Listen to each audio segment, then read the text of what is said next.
I'm on it. Oh, he's on it. We're on it. We back. Good to be back here. Welcome to Fumblegate. I'm Jason. That's Adam. How was your cruise? It was great. It was a lot of fun. It was great seeing my wife's family. We don't see each other that often. We're all spread out over the country, and it was a good time. Sun and sand, and kids spent every day in the water. They love the water. They spent every day in the water. Got a little bit of sun, which you don't get a lot here in Cincinnati. So a little bit tanner than normal. My middle son, he got really tan. He tans the best. He's got red hair, but for some reason he tans the best out of all of our kids. Go figure. But it was a good trip all in all. Yeah, it was great. It was a great time. Great time. Good. It's a little odd having Thanksgiving on a boat, but other than that, I don't know if I would go over Thanksgiving. I guess I'm so used to traditional Thanksgivings that Did they have sitting like a down, turkey buffet? No, we had a plated meal, but it was 3 slices of turkey and artisanal stuffing, and I'm like, just give me the stovetop out of the box. I don't need anything fancy. So that's one thing. I don't know if I would go over a major holiday again, but I would definitely do it again. None of us got motion sickness, which was nice because we were a little worried about our 2 youngest because they've had some issues with car rides in the past. So that was a little. I bought everything. I bought all the Dramamine and everything you could get just in case. Like I bought the organic version or whatever, the herbal version, and the wristbands and the patches, and didn't need any of it. So that was stuff good. Sucks because one cruise I went on, I got motion sick the first full day we were on because we were 5 hours late leaving the dock. So the captain overnight decided he was going to haul ass. Hammered it. He was going to haul ass. We were traveling probably like 40 knots overnight. Yeah, so the next day when you have to go to that mandatory safety meeting to say, here's how the life vest works. Yeah, I got the pukies there, and so I had to wear like a wristband the rest of the time. After that, I was fine. The wristband was, I bought those. I saw some people with them, and the little patches behind the ears. I didn't do that, but yeah, the apparently wristband both of those work pretty well. So yeah, luckily we didn't need any of it. But you left. But assuming you left on time, then that's another reason why. Yeah, we left on time. Now we were scrambling both ways. We left really early from here on Friday and woke the kids up at 4:45 in the morning. That was kind of fun. And then on the way back, we only gave ourselves about 2 hours to get to our plane because, originally we had booked it for almost 3 hours out, but then the flight time moved up because when you fly budget airlines, they change flight times on you. So, anyway, but it was a great time. It was a lot of fun. There you go. Okay, so we're glad to be back. This week is solely focused on college football because there's umpteen conference championships to go through. We'll also give you at the end of the show our picks for the college football playoff. You'll see our rankings 1 through 4, and all the major conference championships we're going to go through as well. The only mention I will say is, you notice the dome here. Way to go, Bengals! You pop the cork. Or I should say the Detroit Lions of 08, you can pop the cork. You're still the only 0-16 team. So, yeah, they took care of business. Pulled it off. Yeah, they finally pulled one off, and it looked pretty good in doing it, I got to say. Yeah, they look like a football team. Maybe it was getting the red rocket back under center. Who knew he wasn't the problem? I mean... Odd. Granted, I mean, you could understand why the change was made a little bit just to see what you had in Ryan Finley, but you have to because it's apparent that he's not the guy going forward. So you gotta take the training wheels off at some point. He played like he was pissed off.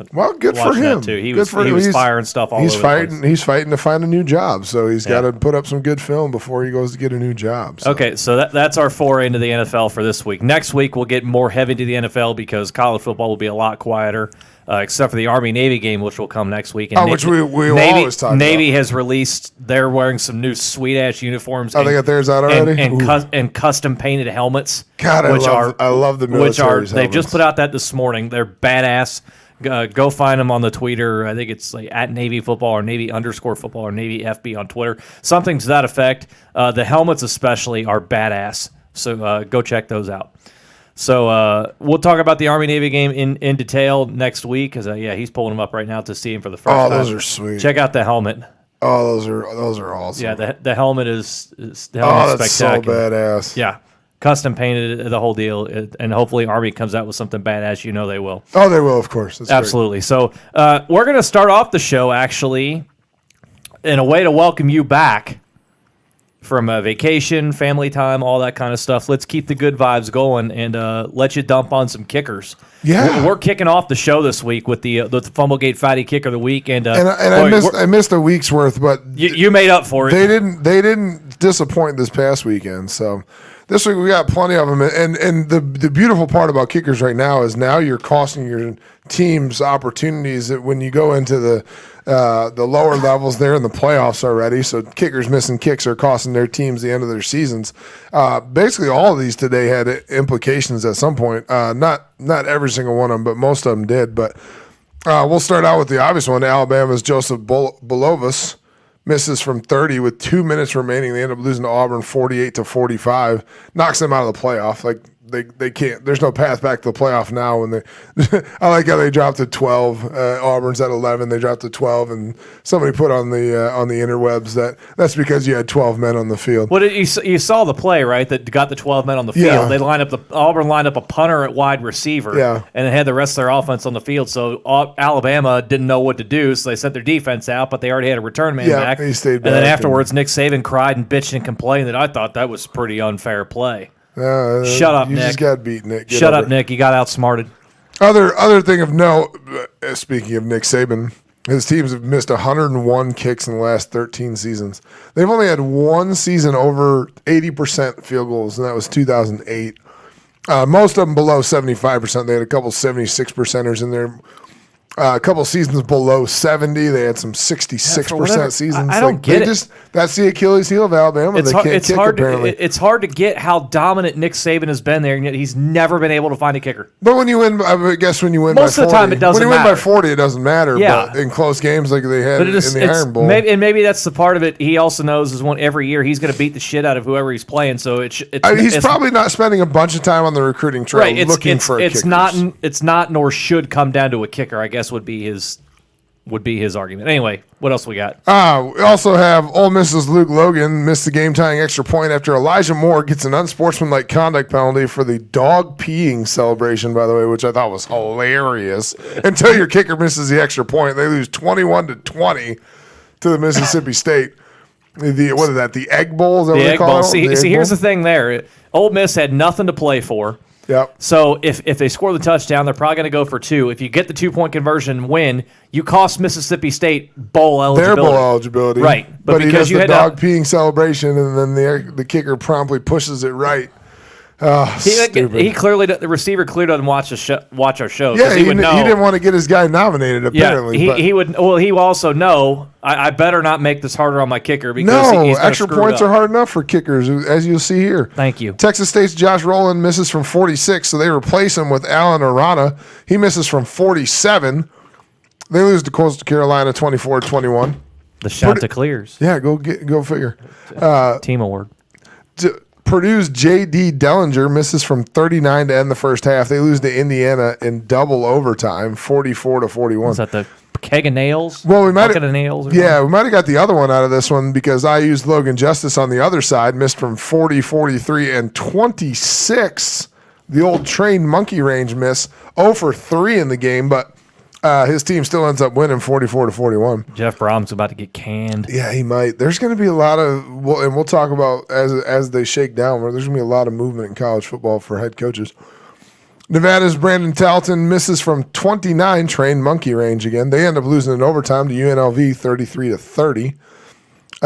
Grambling's Miguel Menendez. Here's another 0 for 3 for you. Missed from 46, blocked from 50, blocked from 40. As time expires, they lose to Southern 30-28. Here we go. We got teams losing out here. Kutztown's Dean Krisich, repeat offender. He's been on before. Mm-hmm. He missed from 29, trained monkey range. They lose to Notre Dame College, not the University of Notre Dame. Notre Dame College is in Ohio. Yep. They lose 20-17. They are out of the playoffs. Done. Sorry, Kutztown. Your kicker sucks. Missed from trained monkey range. University of Louisiana Monroe's Jared Porter misses an extra point that would have given them a 3-point lead, leaves them down 1 at the end of the game. He misses a 35-yarder as the time expires. They lose to Louisiana Raging Cajuns. They lose their bowl eligibility. They're 5-7 instead of 6-6. Way to go, Jared. Number 1 seed, Valdosta State in the Division II playoffs. Number 1 seeds, Frank Ramirez misses from 32. They lose to West Florida 38-35. They scored 21 points in the fourth quarter to get that game back to within 3. I'm sorry. You're the number 1 team in Division II. 32, that's train monkey range. Yeah. I don't care. It should be. I don't care. You would think so. If you're the number 1 team in the country, Division II, 32 yards, that's train monkey range. Yeah, by the way, first loss of the season, obviously they were the number 1 seed in the country. They are Bye-bye. out. West Florida beats them. They scored 21 points in the fourth quarter to bring that back to a 3-point game, but their kicker can't make from 32. So it doesn't matter. I wonder if he was in on the fix. But this one is very personal for me, and I love it, and I appreciate it. And it's a segue into our conference championship Told you it would make you title happy. talk. Gavin Petty of the Western Michigan Broncos missed from 34, missed from 46, and they lose to a 5-7 NIU team, 17-14. And because of that, they are out of the MAC championship. But because of that, the Chippewas are in the MAC championship. He's fired. Look, he's fired up. Look at him. Like that kid definitely rode the boat. Like he was definitely rowing the boat with PJ. The kid looks like he's 12. Maybe he wasn't rowing the boat. He probably wasn't born when PJ Fleck was there, it looks like. He looks like he has never shaved in his life. No, he probably hasn't. He probably won't have to. But when you miss a 34-yarder, miss a 46-yarder, lose to a non-bowling NIU Husky team, lose 17-14. All they had to do was win this game, and they're playing in the MAC championship, not too far removed from rowing the boat. But despite the fact that they beat my Chippewas early in the season, the Chippewas are going to the MAC championship game because Gavin Petty cannot make 2 field goals to win the game against NIU. And for that reason, you are this week's winner of the Fumblegate Fatty Kicker of the Week. How good does that feel? Oh, it feels great. So we were on the cruise that don't have any interwebs. My brother-in-law paid for it. It's kind of nice not having the internet now. I wish I could have checked up on a few things, obviously with my rental property business and everything. But my brother-in-law did pay for it, and so Wednesday morning I asked him. I said, "Hey, Western played last night. If they lost, the Chippewas are playing for a shot at the MAC championship on Friday." And so he checks his phone and kind of gets like a sly little grin on his face, and I'm like, "Oh, what happened?" And then he slowly turned it around. I saw the 17-14 score for NIU. I was like, let's go. And then Chippewas played Friday again. Couldn't watch it. Don't have the interwebs. Had him check it for me at dinner. And, Chippewas 49-7 winners over the Toledo Rockets to secure their place in the MAC championship game this weekend, Saturday at Ford Field, which we're going to preview right now because there you go. Where else would you get it but Fumblegate? Where else would you get a preview? I said we're going to preview all the important ones. All the important ones. All the important ones. And there's none of more importance than the Chippewas making their first appearance in the MAC championship game since 2009. They are the 7-point favorites. Essentially a home game for the Chippewas. We bought our tickets yesterday. The Chippewa side is largely sold out. They sold out the allotment they got. You get your parking pass over there. I got my parking pass already. We bought 21 tickets yesterday. Look at this guy. 21 tickets going to the MAC championship game. Some of my wife's former teammates and their kids. We're going to make it a family day. We're going to go up to Detroit and watch the Chippewas win another MAC championship. But, I got the Chippewas in this one, obviously. We're picking them. I got the Chippewas. I'm not picking anybody else. Oh, by the way, for those of you who keep up on the MAC and know how the preseason polls went for the MAC this year, Chippewas picked dead last in the MAC. Well, Vegas gives odds on that. The Chippewas were 75-1 to win the MAC championship this season. Let's put some context in. Oh yeah, they were by the way, they were 1-11 last year. Their only win, a 19-17 win over Maine. Yeah, or 17-15 or some 2-point victory over Maine. It was an FCS school. An FCS school. FBS Hadn't been an FBS school since 2017. Yeah. Started off the season a little rough, 2-4, but they also played Wisconsin. They played Miami. They unfortunately lost to Western Michigan, but decided they want to start playing some offense. I believe they're a top 25 offense in the nation. They led the MAC during the MAC season. They led the MAC in total offense, led the MAC in points. I think they're averaging somewhere near 40 in the MAC schedule. I like Miami because of the proximity here. I've been to Miami a few times. Beautiful campus. Beautiful. Probably, and this isn't just because it's a MAC school.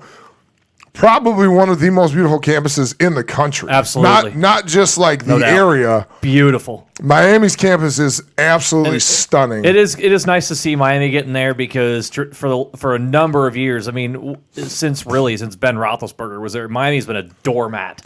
Yeah. For everybody. Now, granted, they usually play a pretty tough non-conference schedule, but it's usually been one where if you see the Red Hawks on your schedule, they haven't been good for a while. Mark a dub. And, we got a chance to go there in the preseason, met with their O-line coach, met with their head coach, Chuck Martin, who's a friend of my high school coach. Actually, he's a Michigan guy, Brian Kelly disciple. So we had a connection, got a chance to talk. Great guys over there. I like what they're doing at Miami. Unfortunately, in this one, they're playing against my Chippewas, so I can't cheer for them. But, I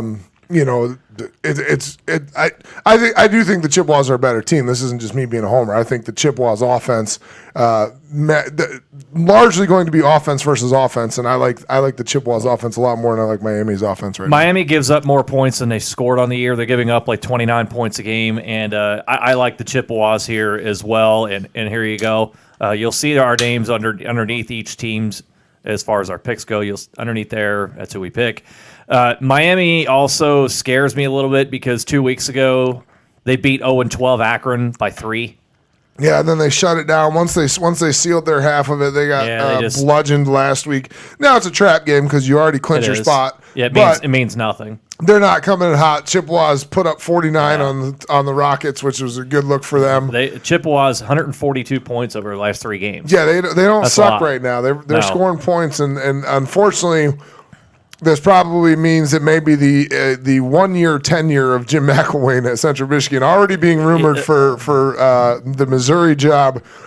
There's going to be a lot of chips that move around this offseason as far as coaching moves, and I think he's probably one of them that's going to get caught up in that, having been already in the Mountain West and the SEC. I think he's going to make a move right away. Well, and that's the Colorado State job is open. That's where he came from when he went to Florida, so he'd have ties there too. It wouldn't surprise me if he's gone after 1 year. The other thing is Charlie Fry, their current offense coordinator, former Akron Zip, probably also going to be elsewhere next season. Would they promote him if McElwain leaves, you think? I think if he wants it, I think it would be a great pick. He's going to have opportunities to be an offense coordinator somewhere else after calling plays for only 1 year. You're averaging 40-something points a game. People are going to look you up. And it's not groundbreaking what they're doing. Like, they're not a tricky offense. They're not anything fancy. But they're built on big plays and controlling the football, and they do a really good job at it. And you got to give credit where credit's due. The offense coordinator, Charlie Fry, former Heisman Trophy candidate, by the way.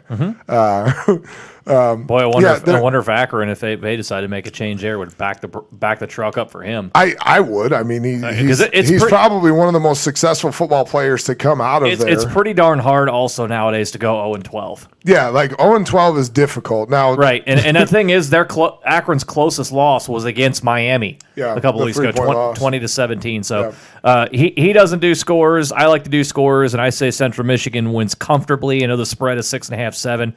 I had the Chippewas winning by 3 scores. I was 45-24. I like it. Independent of your biases there, I think the Chippewas offense is way too much. And like I said, Miami gives up more than they score. It's the noon Saturday game. There shouldn't be anything else going on. You guys tune in now. I'm a little upset they moved it. It used to be the Friday There's night. going to be some stuff, other games going on. We'll talk about that. But well, whatever. Watch that one at noon. You can watch the other crap later. Who cares about the Big 12 championship? Watch the MAC championship. ESPN 2. We're going to talk about that. I know we're going to. All right. Watch the noon game. Now we're going to go in chronological order, since I wanted to put that one right off the top to throw him a bone as we welcome him back to the country. The one that's going to take place on Friday night, which is really going to set the table, or could potentially set the table the rest of the way, is the Pac-12 championship. This will be played in Levi Stadium, where the 49ers play in Santa Clara, but they're somehow San Francisco, just like the LA Angels of Anaheim. Hey, they're staying in Anaheim till 2050. So there you go. So that's going to be confusing for another 31 years. Yeah, what's up with California and how they do their football and baseball, like their sports teams? Like Name every team. The naming the and California, stuff. unless you're in the city, you're the California such and such. The Dodgers are in LA. Like That's what I'm saying. The The Lakers Giants are downtown. Right. The Clippers are downtown. That's fine, but the 49ers play 45 minutes away from San Francisco. Yeah. And then you have, the Angels playing however long, the 40 minutes between LA and Anaheim. Yeah, they're building the or 6 hours if you're on the highway. New football stadiums in Commerce, it's just it's weird. Whatever. All right. Anyway, this game, as I said, at Levi Stadium Friday night again. So Friday night, which bumped the MAC championship. It should have been the MAC championship Friday night. Bums. High school season's winding down. You do have some state championships around in Kentucky and Ohio State championships coming up this weekend. And so unless you're tuned into that, watch this one here because this is really going to set the table up and could set up some discussion, debate, controversy.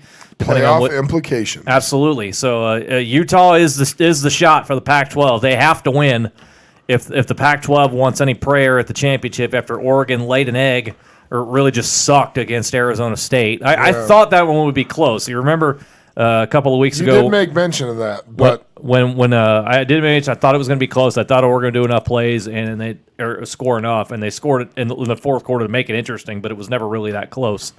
So anyway, Utah and Oregon here for the Pac-12 championship, and this is so tough. This is of all the conference championships, this is as close to a coin flip for me as there was because they're very similar style teams. If you one side, Utah, you could say has the better defense in Oregon, although Oregon's only given up like 16 points a game. Yeah, Oregon's defense doesn't suck. Right. It gets overshadowed because of the history and the tradition of Oregon's offense. Justin Herbert is going to be a top 10 pick in the draft. I know you're not necessarily as high on him as other folks are, and there's reason for it. And it depends on who's picking there, but absolutely he certainly could be. But you also on the other side, Utah's defense probably a little better, but Oregon's offense probably a little better than Utah's offense. Yeah. So I mean, it's just so close. I am actually going to give the edge to Oregon here. Ooh, wow! And I really think it's going to come down to Justin Herbert and his Pac-12 swan song before he heads off to the NFL. You could make the argument he probably should have left last year and he could have been the number one pick. In either case, he's still going to make a lot of money. He's fine as far as that goes. Okay. I think he makes enough plays here against this Utah defense to get out of there. And the other thing is, I think Utah's offense may struggle a little bit against Oregon's defense. Again, the resumes are so similar between these two. I know Oregon has the 2 losses. Utah only has the 1. Utah's loss was to USC. Oregon went to USC a couple of weeks ago and beat them senseless. USC, by the way, keeping Clay Helton.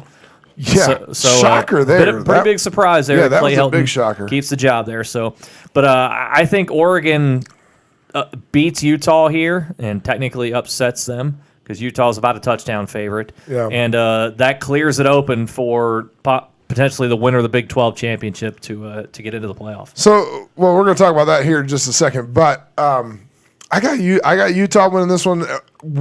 One, because I want them to win, because I like when there's questions about the playoff system or the championship system for football. Sure. And we've talked about that before. I still think there needs to be more teams involved. Would you go to 6 or 8? I would go to 8. I think it's got to be 8. Okay. You give the Power Fives the automatic qualifier, and then 2 at-larges is my opinion. Sorry, back to the game. The reason being, I do like Utah's defense. I do like them offensively. Obviously, the one common game with Utah's loss is USC and Oregon smacked the crap out of them. But I really like the way Utah's playing. They're averaging over 35 points per game in their last 6. Their offense is playing well. Oregon, the stinker at Arizona State, just doesn't bode well for me. And again, beating Oregon State by only 2 touchdowns. I know it's a rivalry game, but Oregon State is atrocious. They don't seem to be coming in with the same amount of momentum. Utah's coming in with a lot of momentum. Closest game they've had in the last 5 is the one against Washington, a 5-point game at Washington. How about Chris Peterson stepping down there? Talking about another shocker. Yeah, another shocker. Again, the coaching carousel is going to start moving here pretty quick. There's going to be a lot of coaching changes in college football. Yeah, I agree. Utah has been playing more. They're playing much better and much more consistently, and they're scoring more points right now. And again, I like the parity of college football and making the committee's decision hard. Now they announced the committee is going to watch the games together in the conference room in Texas, whatever it is, the big Texan ranch or whatever. What a novel idea. Everybody watch it together. But they're going to watch them together so they can discuss them in real time, which I actually like because it does give you, again, it goes back to the eye test. So when you're watching it together, what do guys recognize and what do they see that makes them college football playoff contenders? I think that's a little bit better than watching them separately and getting on a plane. I think it's kind of fun to do it in real time. But I want the Utes to throw a little monkey wrench in the system here. Upset Paul Finnenbaum a little bit about nobody wants to see Utah in the college football playoff. Dude's just pissed because Bama lost. Yeah, get over it. First of all, you're an SEC homer, and everybody knows that. There's no secret. He's a Bama homer, but yes, to the SEC in general. SEC do Bama, the rest of the SEC, and then everyone else way down below. Sure. Excuse me. By the way, stupid comment. Although I don't necessarily disagree with it, you just can't hear it from an SEC homer after Alabama loses and knocks themselves out. I agree with the sentiment that no one wants to see Utah. Well, not no one, but the playoff committee doesn't want to put Utah in there because, as we know, the college football playoff and the NCAA, we all know this is common knowledge, is a business. And Utah is not a money-making proposition. The money-making proposition is to put 2 SEC teams in there or the Big 12 champions in Oklahoma or Baylor because everybody's going to travel better than Utah. Everybody's going to sell better than Utah. Every other team that's other, hell, Alabama jumping from 12 back into the playoffs still sells better than Utah. Yeah.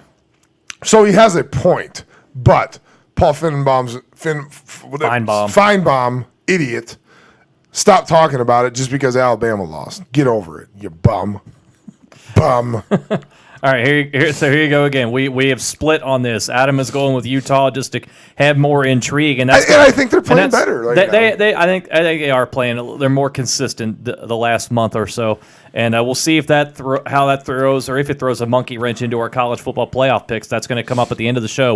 You will see a list 1 through 4 of our picks, and we'll see if according to Adam, Utah makes it. Of course, with me having Oregon winning, Utah's out. Utah's out. Oregon wins. The Pac-12 has eliminated themselves. Correct. Rightfully so. 2-loss team is not going to get in this year. No.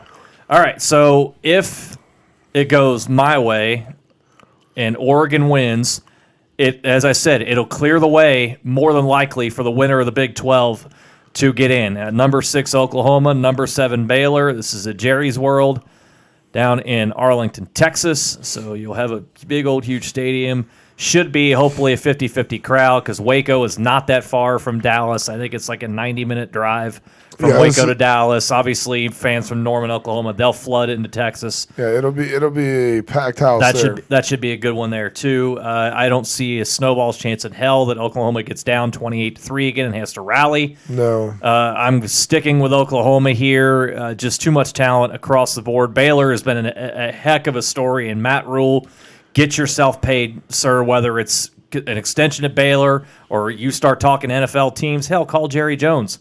It's Jerry Jones this week said, I'm confident Jason Garrett will be coaching in the NFL next year. Yeah, didn't say with him. Didn't say it'd be with him, but he said he'd be coaching the NFL next year. Jerry Jones might be calling both these head coaches if he fires Jason Garrett. Absolutely. He might be calling both of these guys. Absolutely. He may call the winner and say how much you want. How much you want. Proximity of both of them. And we've mentioned it before. Lincoln Riley says he's committed to OU.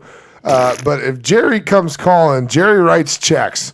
And so if Jerry comes calling, don't be surprised. Jerry will FedEx Oklahoma a check for the Lincoln Riley's buyout. He might FedEx them cash. Like he doesn't care. Obviously, Jerry Jones can, but the winner of this game might be getting a call from the Cowboys in a couple weeks. I'll turn this over. Oklahoma wins 52-30. There's going to be a bunch of points scored here. I think Oklahoma understands that now it's a neutral site against Baylor, so you're not going to have the home crowd. It will be 60-40 in favor of Oklahoma as far as the crowd goes in this one. That's not to say Baylor fans won't travel, but just Oklahoma travels better. It's a different level of fan base. And again, no if we want to disrespect to Baylor. If we want to talk about the college football playoff and what's going to happen, Oklahoma sells better than Baylor. And I think Oklahoma wins this one too. The 34-31 loss or win over Baylor a couple weeks ago.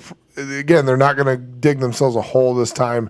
They know that they have to play, lights out in this game to impress the voters. Right. Currently, at least two teams ahead of them, being ranked number 6.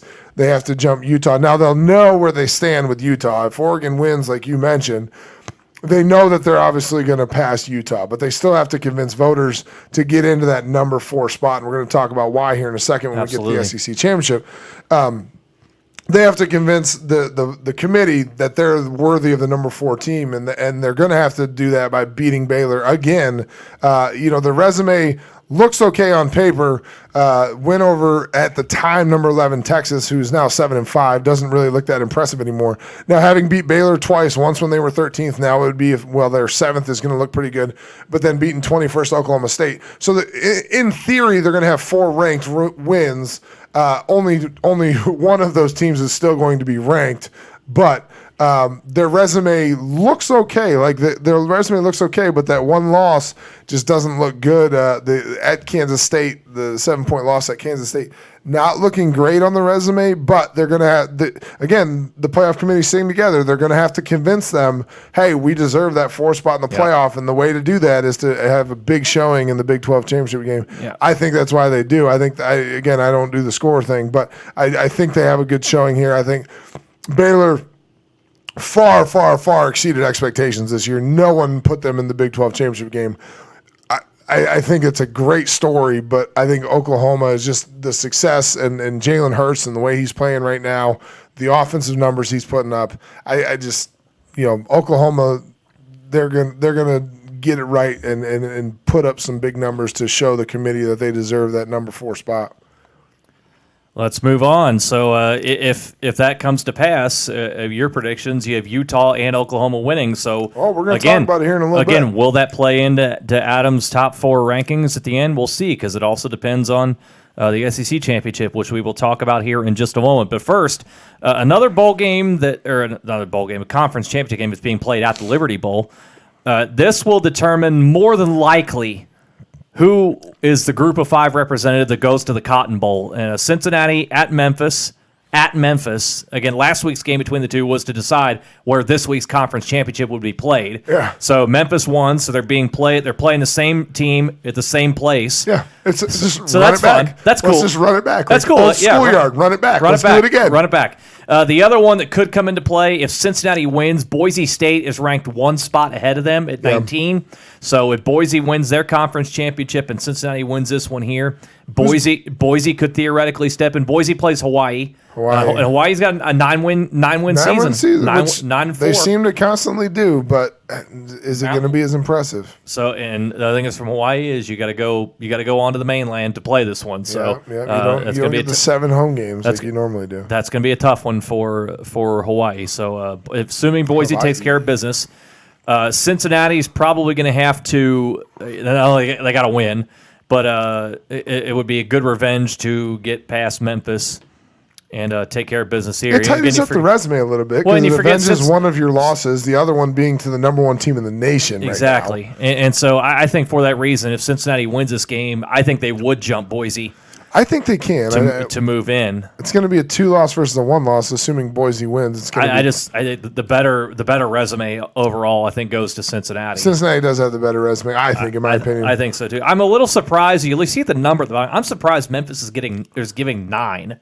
Yeah, it is a little bit shocking. I'm surprised the number is that high. I figured it would have been closer to maybe 5 or 6. And Especially because last week is a little bit of a, like, now Memphis won the game 34-24, but UC turned the ball over more. Well, Cincinnati has also not had their starting quarterback, Desmond Ridder, and he is back for this week. And Luke Fickell has said that he's the quarterback, so that's what they're going to go with. Okay. Their yards were even. Cincinnati one-time possession. They had 3 turnovers all in their own end, giving Memphis the short field. This one, I don't think UC gives them the short field. I think they've done a really good job all season of protecting the football. Last week didn't go well for them as far as keeping the ball out of Memphis's hands. I like Cincinnati in this one. I like them going on the road, running it back. I like them winning it the second time around. Yeah, I'm with you here too. I think Cincinnati goes back and wins this one 33-30. Especially getting Desmond Ridder back, I think is huge for the Bearcats because he settles everything down. He was the engine that made that thing go earlier in the year before he got hurt. And got to see a little bit of this game last week before my family and I went to the Trans-Siberian Orchestra concert. And, Cincinnati was right there with it. They just got sloppy at times. And you can't do that against a team like Memphis, who can't turn the ball over you always see with Memphis every year, 9, 10, 11 wins. No matter what, they're going to put up points. They're going to put up a bunch of points. And so turning the ball over, that lends itself to that. By the way, do yourself a favor. If the Trans-Siberian Orchestra comes to town, go see them. It's worth the investment. It's one of the best live concert music shows you'll see in your lifetime. It's a great thing. But, here you go. We both have Cincinnati winning this one. And in a bit of an upset. Obviously, the 10-point dog, that's an upset. That's an upset. I don't know if it really is an upset if they win. I think they're pretty evenly matched. No, I wouldn't call it an upset myself because they're pretty evenly matched, as you said. And I think with that, I think it would be enough to put Cincinnati over the top of Boise State and get the Bearcats to the Cotton Bowl. One question I'll pose to you here before we move on to the SEC Championship. Is this Luke Fickell's final game as Cincinnati's head coach? Probably. Again, the coaching carousel is already moving. I think Chris Peterson stepping down in Washington. I think that's a landing spot for him. I think there's a lot of landing spots for Luke Fickell. UC just can't pay. Like, it's nothing against UC. UC is a good college, and they've had a recent success. Obviously, Luke Fickell adds to that success. Saved the Tommy Tuberville years there in the middle. The Brian Kelly, Butch Jones, and Luke Fickell have all had success here and moved on to bigger jobs. Second consecutive 10-plus win season. I don't know. I don't see any reason for him to stay. I think he's proved his point here, and we all know that the American Conference is not a final destination conference when it comes to college coaching. And Luke Fickell's a pretty young guy. He's got kids the same age as mine. I know he's a couple years older than I am, but he very, very young guy. I believe he just turned 41. He's not that old. Tomahawk chopping over here. Yeah, Florida State, I'd be giving him a call. I really would. He's been fielding, or he or his agent have been fielding calls already, I'm sure. What about the rumors that Brian Kelly's name is being floated out there for the Florida State job? You buying into that, or you think it's just leverage? I think it's just leverage. I don't think Brian Kelly's going anywhere. I think Brian Kelly has that job in perpetuity. I think Notre Dame, again, now more recently has been closer to the college football playoff, but have kind of resigned themselves to being a upper-level second-tier program. But better than Michigan. Yeah, better than Michigan. By the way. Way to go, Greeny! Yeah, Greeny, great job. Mike Greenberg. Michigan will beat Ohio State. Yeah, so much for that one. But now they're a second-tier program. And now Monday, it's a hammer to a nail. It's more of a relationship and a rivalry. Yeah, now they're just a second-tier How your Jets doing, Greeny? How your Jets doing? And by the way, who overrated? Who said that Jim Harbaugh was not the answer? Who said that expectations were too high for Jim Harbaugh? We've said that. From the inception of our show, we've said that he is not the guy. Michigan's a second-tier program. We've talked about it over and over. They're not going to play in the Big Ten championship again. 56-27. Oh, they're not good. 56 points you gave up at home. They're just second class. I mean, they're just a second-class program. Hey, and you beat up on Rutgers and Maryland, and you then got you get that blown state out by title good teams. ring, and that's all that matters there. Whatever. All Anyway. right, let's move on here because we're done talking about Michigan because they're not playing for a conference. No, they're not playing this weekend. No, we did. The only team from Michigan playing for a conference championship is my Chippewas. There you go. There you go. Yeah, but Michigan gets them state title rings because that's all that matters to Harbaugh. All five and D1 teams in Michigan are bowl If eligible. you watch though. the game, by the way, from what it looked like most of the game, and I'm assuming it was what it was, he had a huge wad of dip in his mouth. It looked to be a wad of dip. Might have been sunflower seeds, but you looked at him on the sideline. He just huge bulge. Well, when you're getting smoked, I guess you do whatever you want. All right, let's move on now to the next game up on the docket Saturday afternoon, the SEC championship, Georgia against LSU. The winner obviously locks themselves in. LSU, if they want to jump Ohio State to number 1, they're going to have to bludgeon Georgia and probably have Ohio State win a squeaker against Wisconsin, which we'll talk about a little bit later on here. I think regardless of what happens, unless LSU absolutely gets run, like boat raced, LSU's in the playoff no matter what. I really believe that. Even if Utah wins the Pac-12, even if Oklahoma, it doesn't matter the winner of the Big 12 is. I think LSU has done enough to where they are in no matter what. Now if they lose, they'll drop to number 4, obviously. But assuming everything else plays out the way we assume. Absolutely, yeah. They'll drop, and the potential Ohio State LSU semifinal just doesn't exactly feel right. But the other thing here, if everything goes according to what we believe will happen, and we'll go through the rest from here in just a moment. There's been a huge fight for the number 1 spot between Ohio State and LSU simply because you don't want to see Clemson in that semifinal. No, you don't. Because Clemson has been on a roll this week. Dabo talked about it this week, too, about how they're not getting the respect. Oh, please. But you could make the argument they could be the number 1 team in the country, could they not? No. They haven't lost 27 straight games. Like, what else do they need to do? I know. You beat the last 27 people they put in front of you. What else can you do if you're Clemson? Dabo going, woe is me. That stuff's tired. It is tired. But, I mean, what the resume says 27 in a row. I understand. You can't argue with that. Now, No. I get that point, but to sit there and say, oh, the media hates us, nobody gives us any respect. Well, it's... You beat North Carolina 21-20 because they failed on a 2-point conversion. You played nobody in your non-conference. You beat the Chickens, and I think they beat a very overrated at the time Texas A&M team. Yeah. Again, I know it's valid, but they beat the teams that they put in front of them. I know it's not his fault. That conference is a wasteland right now. Partly because of his own doing. Yeah, come on. Let me pose this to you: is it similar to the AFC North? Or not the AFC North? I'm sorry. Is it similar to the Patriot effect in the? Is that the AFC North? AFC East? East. The AFC East. Why no, the North. Is it similar though? No. Everybody's trying to keep pace with the Patriots. Is it everyone's trying to keep pace with Clemson and they just can't do it? Is that the reason? From that little perspective, yeah. He's just on such a roll, and the fact that you have a lot of those ACC teams, not all of them, a lot of those ACC teams, you can look down and say. Basketball school. Probably more of a basketball school. Yeah. Probably more of a basketball school. Probably more. I mean, you get like Clemson's going to play Virginia for the ACC championship, and we'll talk about that here in a little bit. Virginia's a basketball school. Yeah. They just won the national championship. They got spanked last night by Purdue.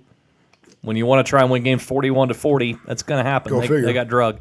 But a bunch of other schools. By the way, Scott Satterfield at Louisville was ACC Coach of the Year. I'll throw this up until he gets butthurt. L's down. Because he bitched and complained to Mark Stoops about that in their post-game handshake because Kentucky players were doing L's down. Well, don't get your ass beat. Satterfield, don't give up 517 yards rushing. Yeah. Don't get your ass beat. They won't do L's down. Didn't the guy have like 280 by himself? I saw. Lynn Bowden, 284 yards. Yeah, good for him. He's a wide receiver converted to quarterback, and he's run for more rushing yards than he's like the second most rushing yards in the country the last 7 weeks. Good for him. Like more than Jonathan Taylor, more than J.K. Dobbins. It's nuts. That's awesome. So anyway, back to the SEC championship game here. Georgia, LSU. This screams LSU all day long. The number is 7. I'm surprised it's not higher. Georgia's defense is spectacular. There's no doubt about it. They've been phenomenal all season long. The problem is you can't trust their offense. DeAndre Swift was hurt last week in the game against Georgia Tech. One of their receivers is suspended for the first half of this game for LSU for fighting against Georgia Tech. Again, the coolest rivalry name of all time, clean, old-fashioned hate. Well, this dummy wasn't exactly clean, started swinging, so he's out in first half. Swift was hurt. Jake Fromm, he is a game manager, and you're seeing more and more with what Justin Fields was doing that Kirby went the wrong way with quarterbacks. Yeah. And should have just gave the job to Fields from day one. Well, we see it all around. But, I mean, you just see Jacob Fromm's numbers every week are, 15 of 21 for 205 yards and a touchdown. But it's been like that for a while. And I know it is, but at some point... When was the last time Georgia had an elite quarterback? David Green? Matt Stafford. Yeah, true. Touche. But you look on the other side. But again, in this level nowadays, you got to have a quarterback that can go win. You do. And Jake Fromm can't win. He's a game manager. Guess who has the best quarterback in America? Yeah, Joe Burrow at LSU. There you go. And I think speaking of which, of how the cards played out with Justin Fields at Ohio State, and that's why we have Joe Burrow at LSU. Go figure. Funny how that works. But Joe Burrow's going to win a Heisman Trophy, so it's going to work out all right for him. I have LSU here winning 37-20 because I have zero faith that Georgia's offense can keep up. No. LSU's defense has been very inconsistent this year. There's been times they've been very LSU-like. Yeah, and there's been times where they're going to give up some. They're going to give up some stuff. But then this past week, they absolutely embarrass Texas A&M and hold them to like 150 yards or something like a total offense. Yeah, I mean, obviously LSU's resume just stacks up better, and I know Georgia's played well. LSU's just the better football team, and to me, and this is nothing against Ohio State. I think LSU's the best team in the country, and I think they have to go out and prove a point in this game as well. And we talked about it. For them to leapfrog Ohio State, they have to go out and prove a point. Now, they're going to have the best resume. If they win this game, they're going to have the best resume in the college football playoff. And they need to beat Georgia convincingly to make that even look a little bit better. I think that's why they come out and do that. I wouldn't surprise me if this is a 3-touchdown game just because LSU has to score these points. Georgia's going to hang with them initially. I think LSU's just going to run away with it in the second half. It's just unfortunately LSU's just a better team, and Georgia. Everyone's like, "Oh, Georgia, they got a chance to beat them." I don't think Georgia does have a chance to beat them. I think LSU's offense, and again, like you mentioned, Jake Fromm being the game manager that he is, they're not going to be able to play from behind, and LSU's going to score their points. That's where I think that actually the difference is between you and I as far as how this game goes. I think LSU jumps out early and then just sits on it because Georgia and Jake Fromm not built to come from behind. No, they're not. And they're going to need turnovers for it to be a close game. Also, LSU's running game has come along also within the last 5 to 6 weeks too. So I think that's going to help too. So I said I have LSU winning comfortably. I think you have LSU winning comfortably. Yeah. I think more than 7. I'm surprised it's not double digits. Yeah, I think this one will be a little bit of a shocker to people that people thought this could be a little bit closer. Now, the mention is, and you mentioned it already, if Georgia does win this game, that Georgia and LSU both stay in the playoff, which I think they do. I think they do. If Georgia wins this game, I think they both have to be. Obviously, Georgia's not going to fall. Unless Georgia just beats the tar out of LSU. I still don't think it. I don't think it makes a difference. What if Georgia wins like 42-10? I don't think it makes a difference. Okay. They had a bad game. No, that's fair. And we'll talk about it. I don't know who leapfrogs them. I just don't like to lose to the number 4 team in the country in a conference championship game when you're 12-0. I get it. And the best offense in the country.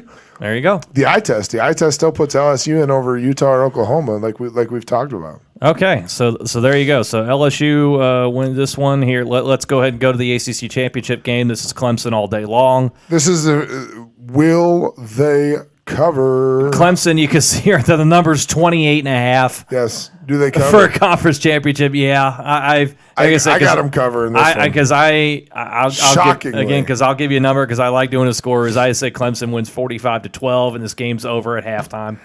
This game may be over in the first quarter. Unfortunately, great season for Virginia. Credit to the Cavaliers, 9-3 on the season, first time in the ACC championship game.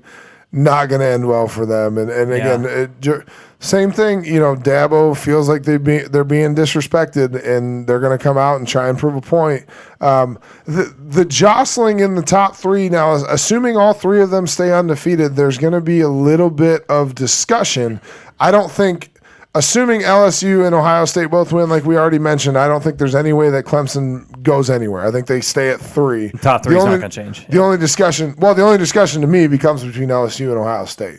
The Clemson will not leapfrog either of them, assuming they both win. No. Clemson will not move up to 2 or 1. No. And essentially going from 3 to 2 doesn't change anything. The only difference is going from 1 and 2 are the only difference. Yeah, to avoid Clemson. But Clemson is playing in the 2 versus 3 game, regardless of how this plays out. Yeah. Clemson is playing in the 2 versus 3 game. Absolutely. So Clemson all day long, Clemson by mile again. And Bronco Mendenhall's done a great job at Virginia. I think it's 6 straight losing years coming into this year. Win 9 games, win the, I don't know what division, the Coastal Division. I don't know. Oh, and by the way, lest we forget, Clemson's defense is the best in the country, points per game, and they've only allowed 6 passing touchdowns this season.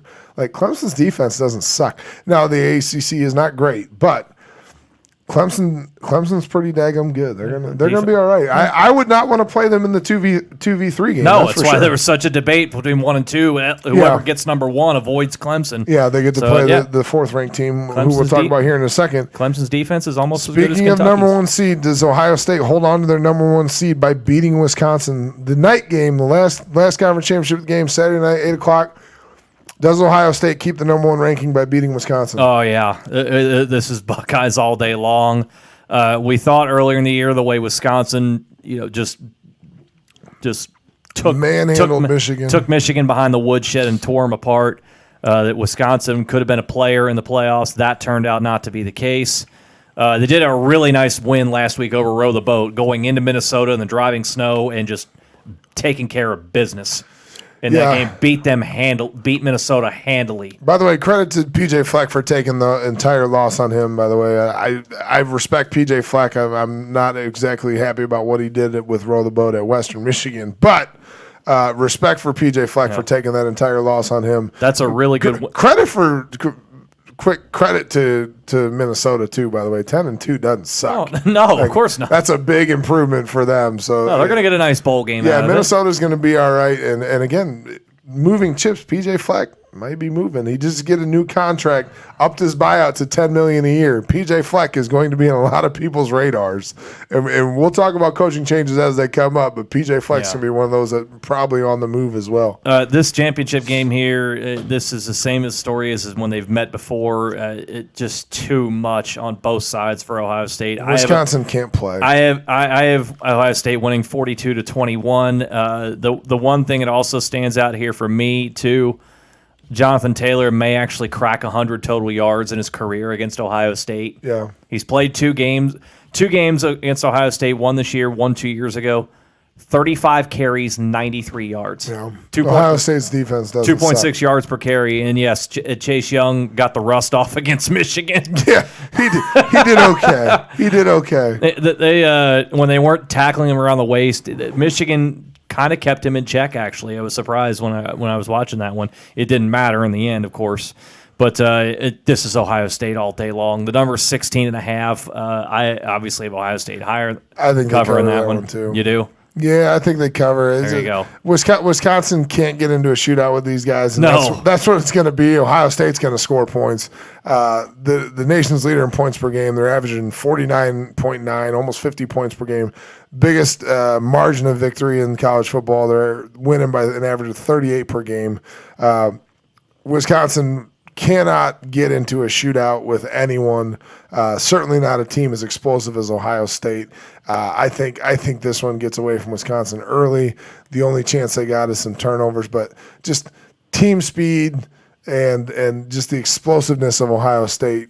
Wisconsin, again, credit to Wisconsin having a good season. They're going to end up 10-3, but they can't play with the Buckeyes. You just can't. Like Ohio State's as the Big Ten goes, Ohio State is just in a different class. Yeah, and I think that was the thing with what they did in Ohio State by hiring Urban Meyer, is that Urban Meyer has brought speed to the SEC, to the Big Ten it's from so the disgusting. SEC. You can't coach it. Can't coach You speed. either have it or you don't. Yeah, you can't coach 4-3. You can't. And matter how hard you Wisconsin has had a system and the way they run their program for 30 years. So Barry Alvarez got it going, to where they are now through their multiple head coaching changes. And they play more of that old school Big Ten football. 3 yards in a cloud of dust. Right, and try to win every game 20-13, and that's fine. And every one of their offensive linemen gets drafted. But when you run up against a team, you can in those types of games, you're going to out-scheme. You're going to out-coach your opponent. You can't out-coach or out-scheme speed. no, you can't. And when you don't have it,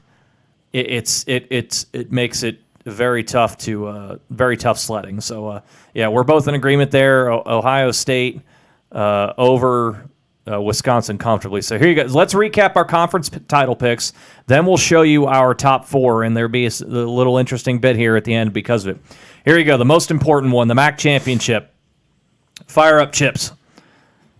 He's biased. I'm looking at more analytically. They're just the better team. This isn't being biased. The Chippewas are just the better team in this one.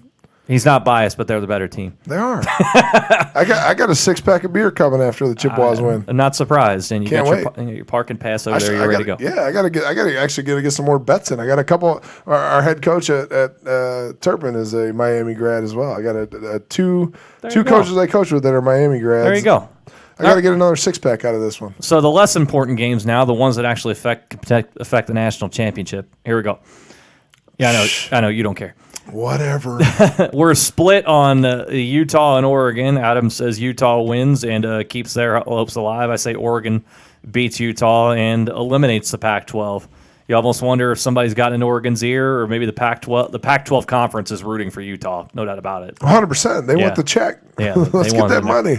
Big 12, we're in agreement here. Oklahoma wins, and dare I say, we both have Oklahoma winning comfortably over Credit Baylor. to Baylor, great season, but Oklahoma gets this one. An 11-win year, not to be shake a stick earlier. We're both in agreement here that Cincinnati run it back. Run it back. Let's run it back. Again. Let's play it again. But Cincinnati comes out ahead this time, beats Memphis, and I think it's enough to get Cincinnati into the Cotton Bowl. Adam thinks this will be Luke Fickell's final game as Cincinnati's head coach. Do you not agree? You don't think he will be? You think he sticks around? I think there's too many high-profile jobs open. I don't think. I think there's more that could come open. So it's not going to shock me, but I also wouldn't be shocked if he sticks around for their bowl game and coaches them through the Cotton Bowl if they get there. Depends on what job's open. If Florida State's open, guess what? They ain't letting you coach a bowl game. No, bye-bye. If Florida State's his job, it's open. If it's his job, they're not letting him coach a bowl game. No, he gone. You got to go. He gone. SEC championship. This is LSU all day long. Not as comfortably though as Clemson is going to win the ACC championship when they bludgeon Virginia. Oh, great job, Cavs. That's fun. At least you were there. Here's your participation and the trophy. best part of it, all this is Ohio State, LSU, Clemson. You're going to win your conference championships, and it's not going to mean a damn thing as far as the college football playoff goes. Didn't change a damn thing. You're right, because your seedings are not going to change more than likely. Well, mine, I don't know about that. We'll see. Well, let's see here. As I said, we both have the big three winning comfortably here. So, okay. So, as we said, now it's time to unveil our top four. And as I said, as you saw with my picks earlier, I have Utah losing, so they're out. So that clears the way for Oklahoma to come in as the number four team to play Ohio State in round one. Here's the interesting thing, though. Let's look at these picks here. We are actually in agreement as far as our top four goes. Now the difference is you're going to have Oklahoma jumping Utah to get into the number 4 spot. I do. And into the playoff, and Utah will just stay at 5. I do, because Utah doesn't. Their only ranked win is currently against an overrated at the time Arizona State team. Who finished 7-5, which isn't terrible, but 17th at the time. I don't know where they're at right now. I think they're somewhere in the 20s right now. Are they out? They started 5-1, and now they're 7-5. Yeah, so I think they're somewhere in the 20s. If they're even still ranked. If they're ranked, they're right at the bottom. And then against 13th ranked Oregon, and the loss to USC that finishes them at 8-4. Oklahoma has a better resume. Like the ranked wins over Texas at the time, who's now 7-5, but at the time looks pretty good. 2 wins against Baylor, once when they're in the top 15, now once when they're in the top 10, and then a win over the at the time ranked 21st Oklahoma State. And going back to the discussion of whether or not the committee wants to see Utah in the game, they don't. And so Oklahoma having a stack up the resume, Oklahoma's got more ranked wins against better opponents. They're going to have beat Baylor twice for Baylor's only 2 losses, by the way. And where does the committee want? Who does the committee want? Like, if you're sitting on the let's make the NCAA money, I gotcha. Who do you want? You want Oklahoma because Oklahoma's going to make you money. Like that's what's going to happen. Oklahoma's going to make the committee money. They're going to have more ranked wins anyway. Utah just doesn't have the resume that stacks up. Assuming they both win, assuming everything plays out the way we do, I think Oklahoma has to jump them. What have you done for me lately? Well, what have you done for me lately is a ranked win the last week of the season. 4 weeks ago, ranked win against Baylor at the time. Oh, by the way, they're going to have a number 7 beating the number 7 team in the country going in the college football playoff. Baylor again, Utah again, going to beat the number 13 team, assuming they win. Now you don't think they are anyway, but they're going to beat the number 13 team and a 7-5 Arizona State team. Like, tell me which resume stacks up better. And add it to the fact that the college football playoff wants to make money. They're putting. Do you Oklahoma think it in. also factors in what we're talking about? If our belief comes to pass that Oklahoma wins comfortably, whereas in your scenario, if Utah wins, it's probably going to be a much closer ball game. Does that factor in? I don't think Utah blows them out. And which, okay, again, Oklahoma's going to win. So could that be the ultimate deciding factor if Oklahoma blows out? I don't think it even has to be. I think you just stack up the resumes. Okay, like just stack up the resume, and put them next to each other. Blind pick. Wins over ranked teams, offense. Who you're the points you're putting up. Now, Utah's defense doesn't suck, but Oklahoma's getting way more points on the board for you. Like, everything looks better for Oklahoma. So here you go. One more time. I have Ohio State, LSU, Clemson, Oklahoma, and I have that because I have Utah losing. So the Pac-12 is eliminated. Oklahoma beats Baylor. They eliminate themselves. They move up. And Adam has Utah winning, but Oklahoma leapfrogging Utah to get into the playoffs. So that's why you see at the top there, Utah is out despite the win, finishing 12-1, winning its conference, and being ranked ahead of Oklahoma. Adam has currently ranked ahead. And that's what I'm saying. Adam is going to say Oklahoma jumps Utah to get the number 4 spot for the right to lose to Ohio State. I think they have to, and we mentioned it already. I think the scenarios have to play out. Like Absolutely. LSU has to win. If LSU loses to Georgia, they're both in. We've already talked about that. I think LSU the perfect world for the SEC is LSU loses to Georgia and they both stay in, and Clemson, Ohio State. That's the 4 teams, and you get LSU against Ohio State in the first round with Clemson versus Georgia. Which might be. Again, money-making wise, might be the best proposition for the NCAA for that to be your 4 teams. Put Georgia and LSU both in there. You get 2 SEC teams, which we all know.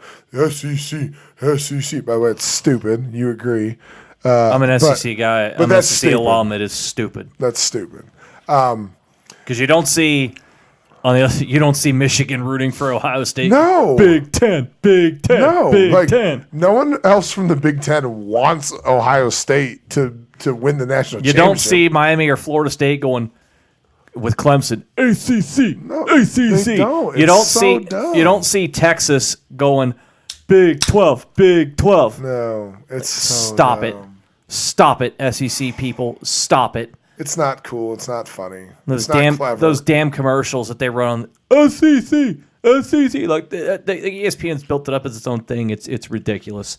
I will say that even being from a smaller school, like I want the MAC to be successful against bigger schools. You ain't rooting for Western. I'm not rooting for Western, and I'm certainly not going to other schools' games and chanting MAC or MAC or whatever the hell. Maction. Maction. Yeah, I'm not chanting it because as much as I want to see, Miami, Ohio beat Ohio State, I would love it.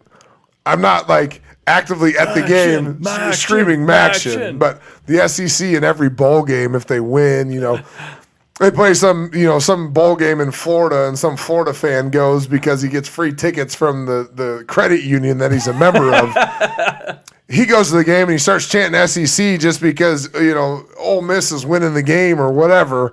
Like, this is stupid. Like, I feel like no other conference does that. It's just dumb. Oh, and the thing is, you're already the best conference. You don't need to do that like, and who make cares? it. You don't need to be obnoxious about it. Oh, Everyone who already cares? knows. Oh, and by the way, just before we get out of here, one more time, your boy Gavin Petty. Here you are, buddy. Yeah. Thanks for putting my chips in it. We're going to be there Saturday at noon.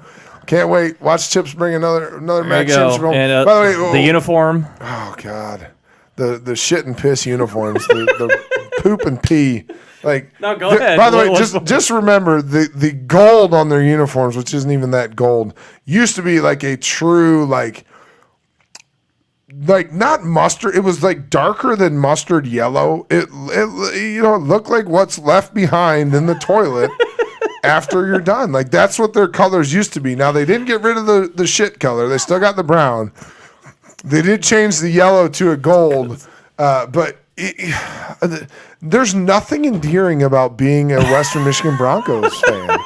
Like, there's nothing endearing about it. Like, Kalamazoo is scuzzy. Like, their coaches are idiots. Now, I like PJ Fleck, but when he was there, he was an idiot. There's not a good game day atmosphere there. Is he smart? Is he not an idiot because he got out? Yeah, he was smart. He left. Like, why would you stick around? Now, their current head coach, Tim Lester, former quarterback, played against him. Nice guy, I guess, but who cares? he's still a Western Michigan guy. No good game day experience there. Now, their fight song, my grade school, the Crestwood Cougars shared our fight song with Western Michigan Broncos. Who stole it from who? We stole it from them, of course. Like, the Crestwood Cougars stole it from Western Michigan. That's how I don't know if our high school is modeled after anybody, but we played against high schools. They have like the Notre Dame fight song. And, they steal from other schools and stuff. And no. Wow, my hair's all kinds of funky right now. Anyway, so when we would go to Western and not win, because that's what we did. We didn't win at Western. They would play their fight song when they would score points, and in my mind would always sing the Crestwood Cougars fight song rather than obviously hearing the Western. Did it make you feel song. Better? It did a little bit. Take a little bit of the sting away. The fact that I still know my grade school fight song now, what am I, 17 years removed? No, 27. Holy crap. 27 years removed from being in grade school. I was the flag kid in fifth grade, by the way. Picked up the mail, put the flag up. But yeah, the Crestwood Cougars fight song. You're old. We're the Crestwood Cougars, and with pride deep inside, we will sing. So I got the whole thing. It was great. Anyway, I didn't know grade schools had fight songs. yeah, we had one. Shout out to Dennis Schultz. He was my grade school principal. I don't even know my high school's fight song. Well, my high school fight song was modeled after Michigan State's, so I remember that one too. So every time I hear the Sparty fight song, I know Kentucky's fight song, but I don't even Does know. Dixie have a fight song? Yeah, they got a fight song, and Is it Louisville's probably? I have no idea. I didn't know it when I was in high school. We sang ours after they had a football, fight song. We sang it after we won. They had a fight song and an alumni song. I don't know what either one of them are. I don't know if we had an alma mater. I know we had a fight song because it's the same as Michigan State. Alumni song. There was a regular school fight song. I didn't know either one of them. Good. And I always loved going to sporting events, football, basketball. You'd always hear the band play them. I never knew any of the words. That's all right. My wife probably doesn't know Central's college fight song. Oh. I remember that one too. Oh, that's an education. They would. Well, you're gonna have a 5-hour drive up to Detroit to get her educated about on 4, this. but yeah, we're early morning for us. Well, you got the kids, so you early morning. Yeah, safer. we're trying to leave the house at 7 And a.m. Ohio Highway Patrol, they have nothing better to do on a Saturday morning. Yeah, so. well, I got the minivan. The minivan will keep them away. They don't pull over minivans for fun. That's true. I got 3 kids in the back, not a load of drugs, so we'll be all right. There you go. All right. Follow us on the Twitter. Follow us on the Facebook. And as we leave you here, one more look at our playoff projections here. Our top 4 are the same. The only difference is Adam has Utah winning the Pac-12, but Oklahoma leapfrogging Utah to get into that final spot. Will it happen? We'll have to wait till this weekend to find out. And we'll talk about it next week, though. We will talk about it next week, and we'll get back into the NFL talk next week as well. Hopefully one of these teams' kickers screws the pooch and gives more fun. We got D2 playoffs, D3 playoffs, NAIA playoffs. We'll find them. There you go. Kutztown featured this week, Valdosta State. We'll find you. Don't worry about it. We'll find a kicker. We'll get some. That's right. Don't worry about that. All that fun coming once again next week here on Fumblegate.